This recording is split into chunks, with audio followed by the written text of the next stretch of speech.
ভাওয়াইয়া রাজ সুরেন্দ্রনাথ রায় বসুনিয়ার আবক্ষ মূর্তির উন্মোচন হলো তুফানগঞ্জে শুক্রবার। তুফানগঞ্জ পৌরসভার ৫ নম্বর ওয়ার্ডের লিচুতলা মোড় এলাকায় এই আবক্ষ মূর্তির উন্মোচন করেন বিশিষ্ট সমাজসেবী তথা আইনজীবী অভিজিৎ দে ভৌমিক। এছাড়া উপস্থিত ছিলেন পঞ্চনন মালবা বিশ্ববিদ্যালয়ের রেজিস্ট্রার অধ্যাপক ডক্টর মাধবচন্দ্র অধিকারী, পৌরসভার চেয়ারম্যান কৃষ্ণা ঈশ্বর, ভাইস চেয়ারম্যান তনু সেন সহ অন্যান্যরা। তুফানগঞ্জ পৌরসভার ৫ নম্বর ওয়ার্ডের লিচুতলা মোড় এলাকায় ভাওয়াইয়া শিল্পী জন্মভিটার সামনেই এই আবক্ষ মূর্তির উন্মোচন হয়।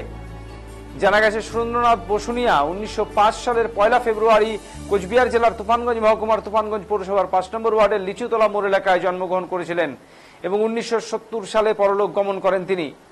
ছোটবেলা থেকে ভাওয়াইয়া গানের প্রতি আকৃষ্ট ছিলেন এবং নিজেই গান রচনা করতেন।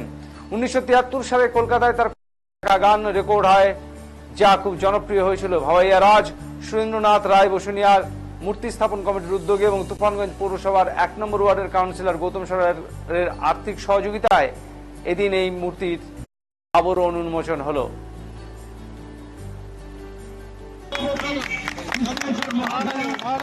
আমি জানতে পারি যে সুরেন্দ্রনাথ বসুনিয়া একসময় ভাওয়াইয়া শিল্পী শুধু নয়, সম্রাট ছিলেন।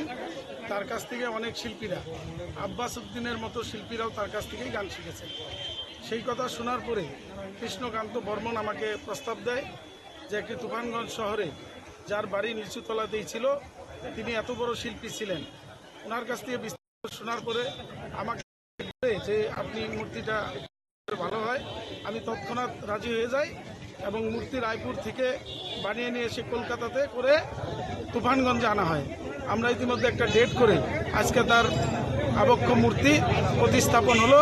সেই প্রতিস্থাপন করলেন, তার উদ্বোধক ছিলেন আমাদের সকলের প্রিয় কুচবিহার জেলার অভিভাবক অভিজিৎ দে ভৌমিক মহাশয় এবং তার সঙ্গে তার সুযোগ্য, আজকে যে মূর্তি যার বসলো তার সুযোগ্য পুত্র ছিলেন রেজিস্ট্রার বর্মা বিশ্ববিদ্যালয়ের। এবং এক ঐতিহাসিক সন্ধিক্ষণে মুহূর্তে আমরা দাঁড়িয়ে বহুদিন ধরে স্বপ্ন দেখছিলাম আমি যে ভাওয়াইয়ারা বসুনিয়া সহ প্রথিতযশা কিংবদন্তি প্রভাত প্রতিম যারা ভাওয়াইয়া শিল্পী ছিলেন, যারা আমাদের উত্তরের ভাওয়াইয়া সঙ্গীত শুধু নয় গোটা সঙ্গীত জগৎকে এগিয়ে নিয়ে গিয়েছিলেন, তারা কেন আজকে অন্ধকারে নিমজ্জিত? সেই জায়গায় দাঁড়িয়ে ভাওয়াইয়া রাজ, ভাওয়াইয়ের গুরু আমাদের সুরেন্দ্রনাথ রায় বসুনিয়ার মূর্তি স্থাপন করতে পেরে আমরা মূর্তি স্থাপন কমিটি এবং আমি উদ্যোক্তা হিসেবে এবং কমিটির সম্পাদক হিসেবে ভীষণ গর্বিত, আনন্দিত। আমি সত্যি এমন খুশি যে এই খুশি বোধহয় জীবনে আমার এমন খুশি প্রথম, মানে এর থেকে বড় কিছু পাওনা হলেও আমি আজকের মতো খুশি হব না।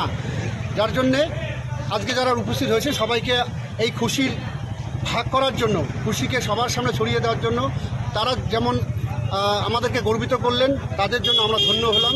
সবাইকে ধন্যবাদ। আমাদের খুব আনন্দের যে এই সন্ধিক্ষণে এসে পৌঁছাতে পারলাম এবং আমার সৌভাগ্য যে সুরেন্দ্রনাথ রায় বসুনিয়ার যে স্মৃতি রক্ষা কমিটি হয়েছে তার সভাপতি হিসেবে তার অনুগামীরা আমায় নিযুক্ত করেছেন এবং আমাদের হাত ধরে এরকম একজন প্রবীণ, যিনি আমাদের সংস্কৃতি এবং কৃষ্টিকে এগিয়ে নিয়ে গিয়েছিলেন, তার মূর্তি প্রতিস্থাপন হলো তার জন্মভিটার সংলগ্ন স্থানে। এটা আমাদের গর্বের। সুরেন্দ্রনাথ অধিকারী আগামী দিনে ভাওয়াইয়ার যারা শিল্পী উঠে আসবেন, এর গবেষণায় যারা নিযুক্ত হবেন, তাদের কাছে উনি অনুপ্রেরণা। সবাই